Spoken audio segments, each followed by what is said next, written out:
கள்ளக்குறிச்சி மாவட்டம் சங்கராபுரம் ஊராட்சி ஒன்றியத்திற்கு உட்பட்ட ஊராட்சி மன்ற தலைவர்கள் ஆலோசனைக் கூட்டம்.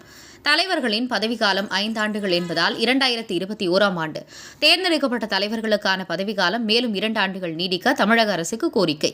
கள்ளக்குறிச்சி மாவட்டம் சங்கராபுரம் ஊராட்சி ஒன்றியத்திற்கு உட்பட்ட ஊராட்சி மன்ற தலைவர்களின் கூட்டமைப்பு சார்பில் வட்டார வளர்ச்சி அலுவலகத்தில் ஆலோசனைக் கூட்டம் நடைபெற்றது.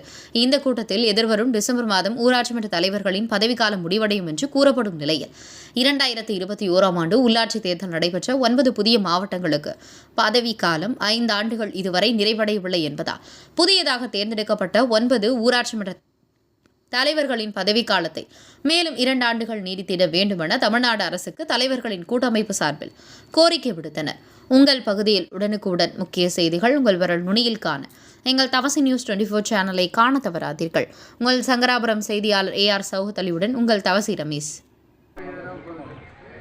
சங்கராபுரம் ஊராட்சி ஒன்றியம் ஊராட்சி மன்ற தலைவர்கள் கூட்டமைப்பு சார்பாக இன்று 29/2024 இன்று காலை அனைத்து ஊராட்சி மன்ற தலைவர்கள் முன்னிலையில் கூட்டம் நடைபெற்றது.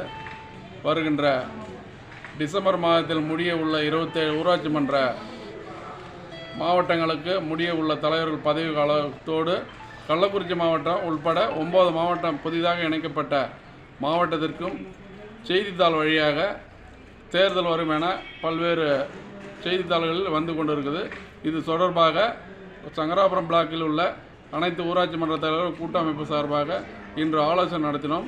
ஆலோசனையின் பேரில் தமிழக முதல்வருக்கு கூட்டமைப்பின் சார்பாக மனு கொடுப்பது என்றும் மீறி இந்த தேர்தல் நடந்தால் நம்ம நீதிமன்றத்தை சந்தித்து இதற்கான தீர்வை காணலாம் என கூட்டமைப்பு சார்பாக அனைத்து தலைவர்களும் ஒன்று கூடி முடிவெடுத்துள்ளோம்.